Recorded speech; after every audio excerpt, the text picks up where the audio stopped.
Can you really handle housework while working full-time? Poor David. As Susan made her snide remarks, David simply sat there laughing. Even though we had thoroughly discussed and agreed on working full-time together, he didn't back me up at all. Taking advantage of this, Susan's harassment escalated, and I reached the limit of my patience. My love for David disappeared as he continued to do nothing and refused to support me, leaving me increasingly frustrated. My name is Emily, and I've been married for 3 years. My husband, David, and I both work full-time, and we don't have any kids yet. I do want children soon, especially since my biological clock is ticking. But to be honest, I feel uneasy about raising a child in our current situation. The main reason is David's relationship with his mom, Susan. David and I decided together that I would continue working after getting married. However, Susan seems eager for us to have kids as soon as possible. When are you having a baby? I want to see my grandchild. She brings it up every time we see her. At first, I gave polite, vague answers. I figured she didn't mean any harm and was simply excited about having a grandchild. But when it kept happening dozens of times, I started to feel like she was blaming me for not having kids. One day, I mustered up the courage to explain. I want to focus on my career a bit more right now. And we're still newlyweds, and I'd like to enjoy some time with just the two of us. I really thought Susan would understand. Instead, her face twisted in a way I'll never forget, and she looked at me as if I'd said something outrageous.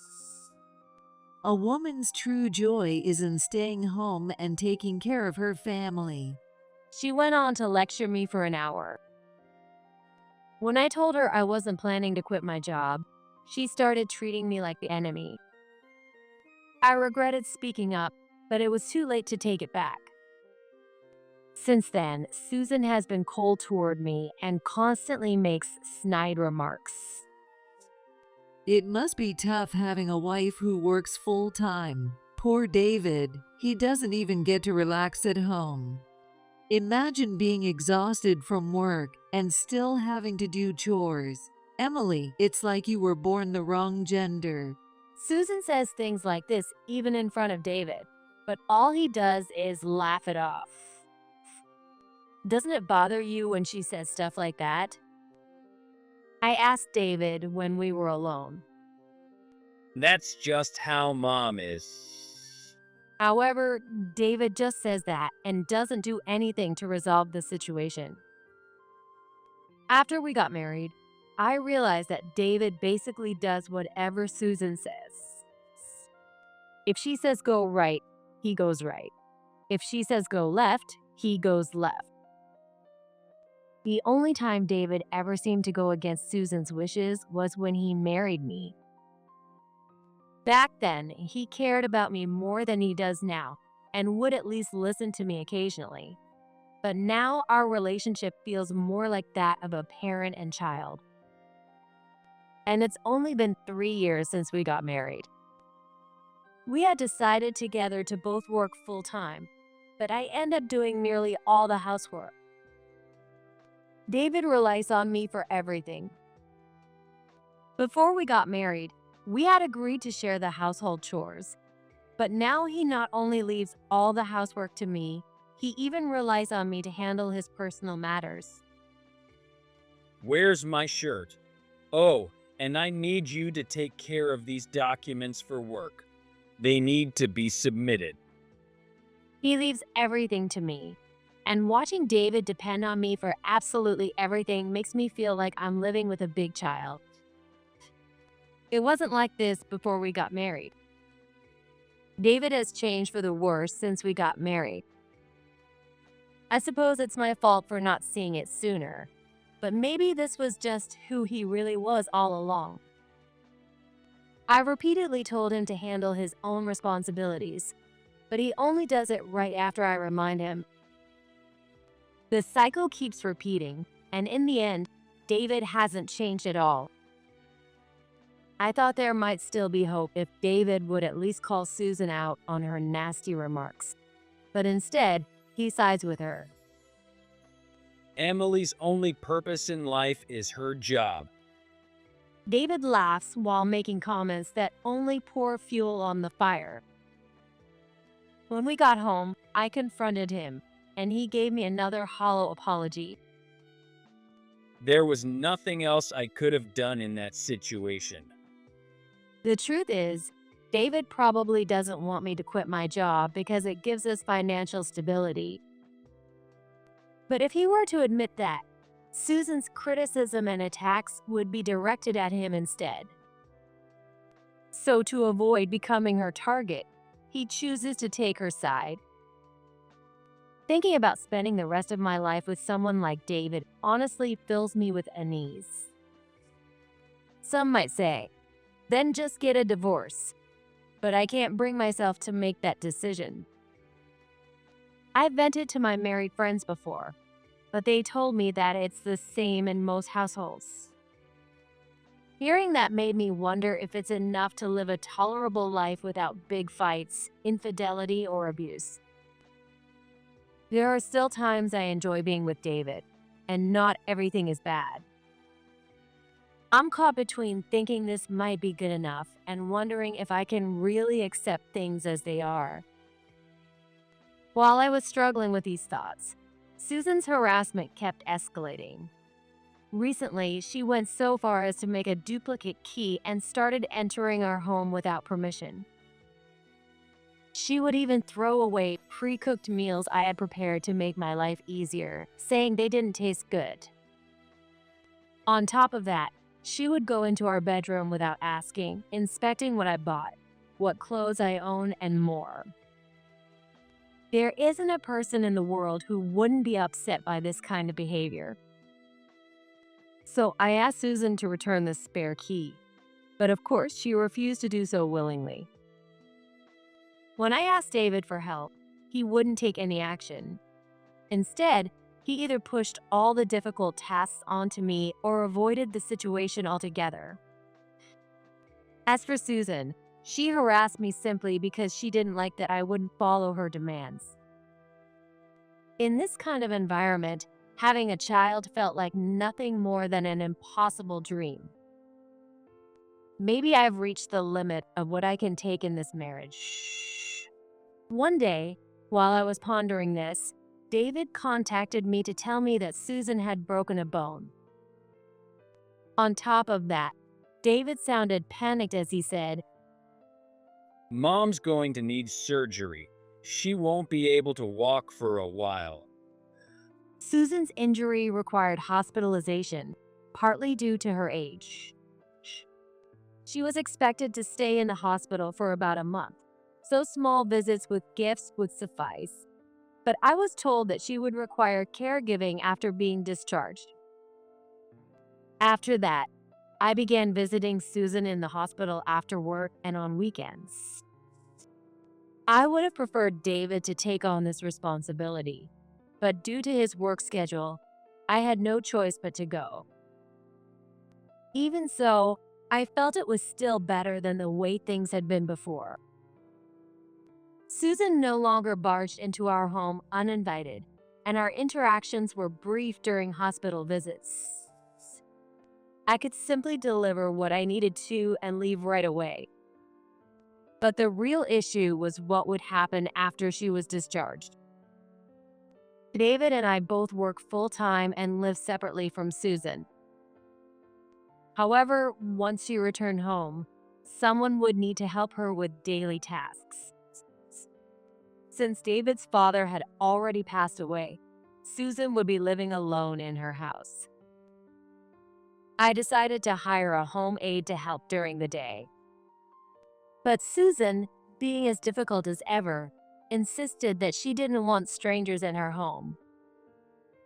You're my daughter-in-law. You should take care of me. There's no need to hire anyone.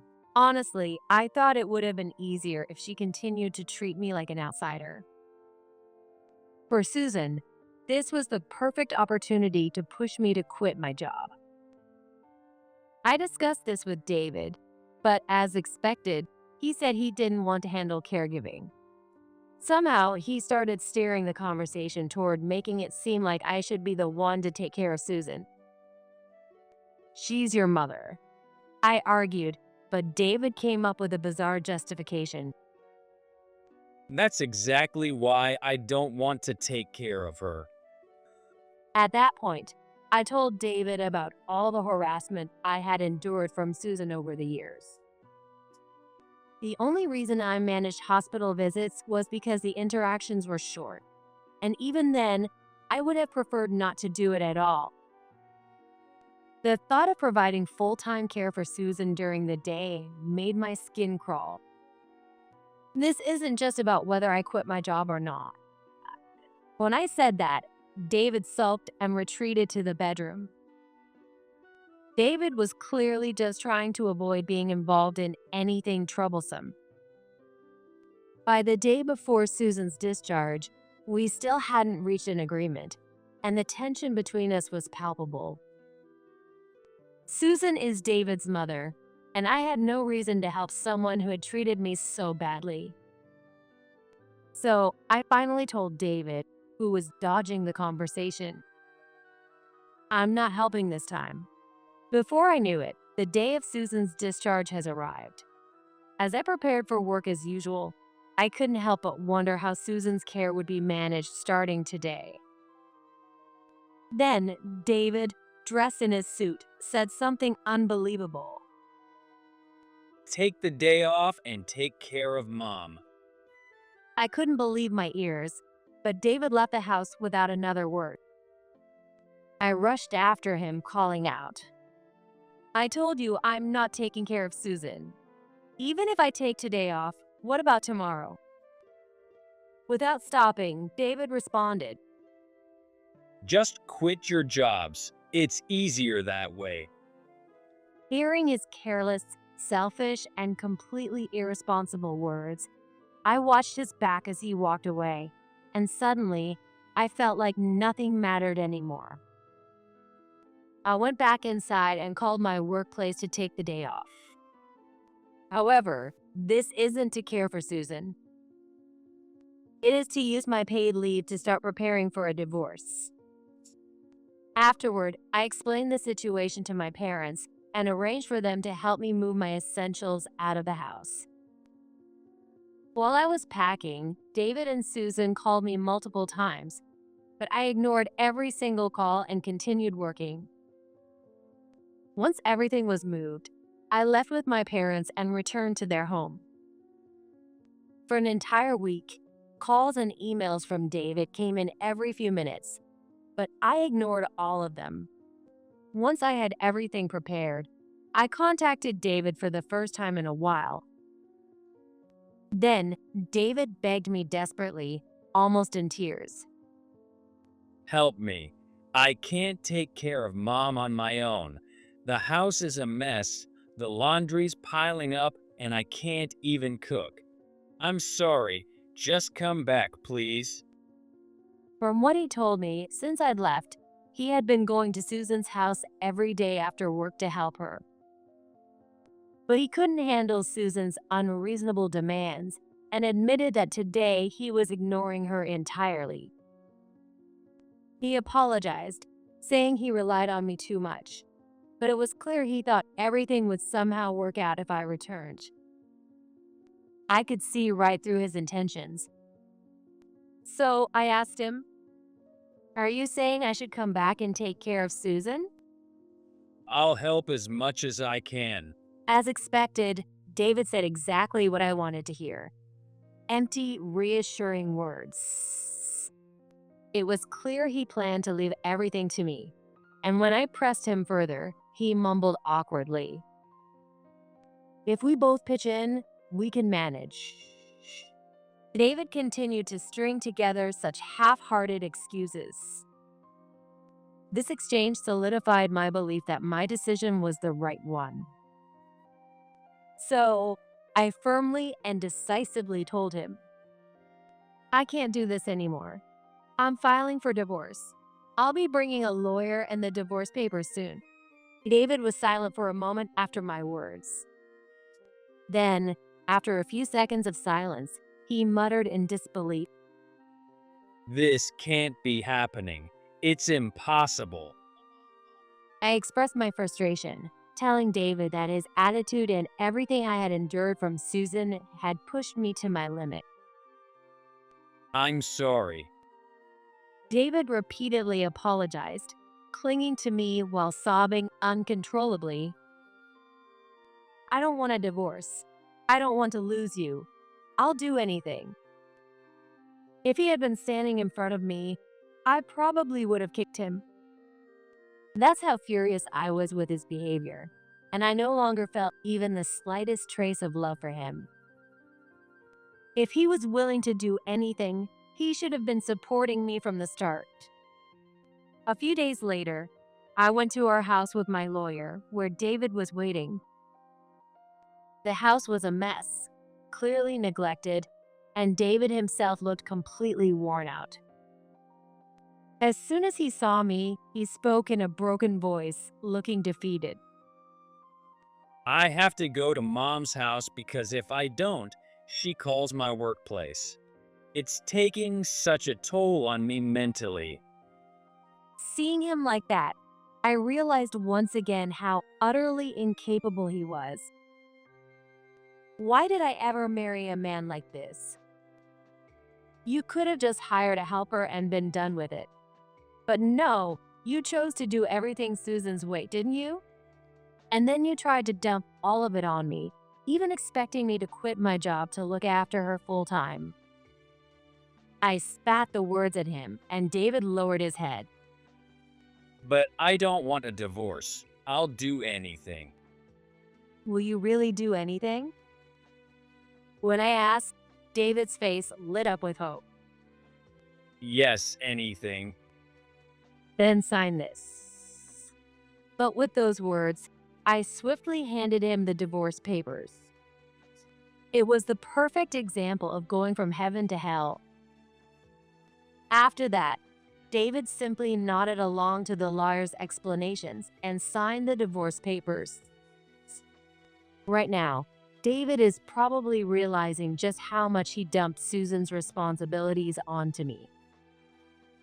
He's likely regretting how he avoided dealing with Susan's care and tried to escape by leaving it all to me. But at this point, I couldn't care less. As David signed the divorce papers through his tears, I offered him one final piece of advice. Just ignore whatever Susan says. David looked at me with a stunned expression, but I think he understood what I meant. A week later, Susan called my parents' house. I had already blocked her number on my phone, so she must have resorted to calling their landline. Please, go back to David. I'm struggling here. If this goes on, David's going to abandon me. Please help me. From what she said, David had completely stopped listening to her since the divorce and was ignoring all her attempts to contact him. She complained that he wouldn't answer her calls, and even when she called his workplace, they refused to let her speak to him. Furthermore, she was told that if she continued contacting his workplace, they would report her to the police. Susan pleaded through tears over the phone. I can't go grocery shopping. I can't take care of myself, and I haven't even been able to use the bathroom or take a bath in over a week. She acted like the tragic victim, clinging to me for help. I was certain she didn't think for a moment that her behavior had brought this upon herself. Calmly, I told her, "You brought this on yourself. This is just the consequences of your actions coming back to you. After all the harassment you put me through, don't come running to me for help when you're in trouble." I hung up the phone and promptly blocked her number from my parents' landline as well.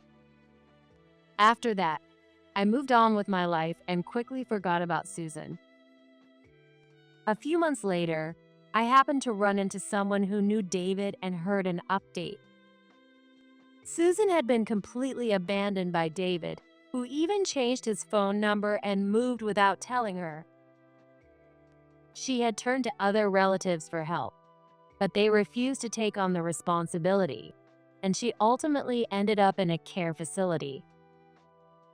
I also learned that Susan, devastated by being abandoned by her son and unable to handle her life alone, had become so emotionally broken that she barely spoke anymore.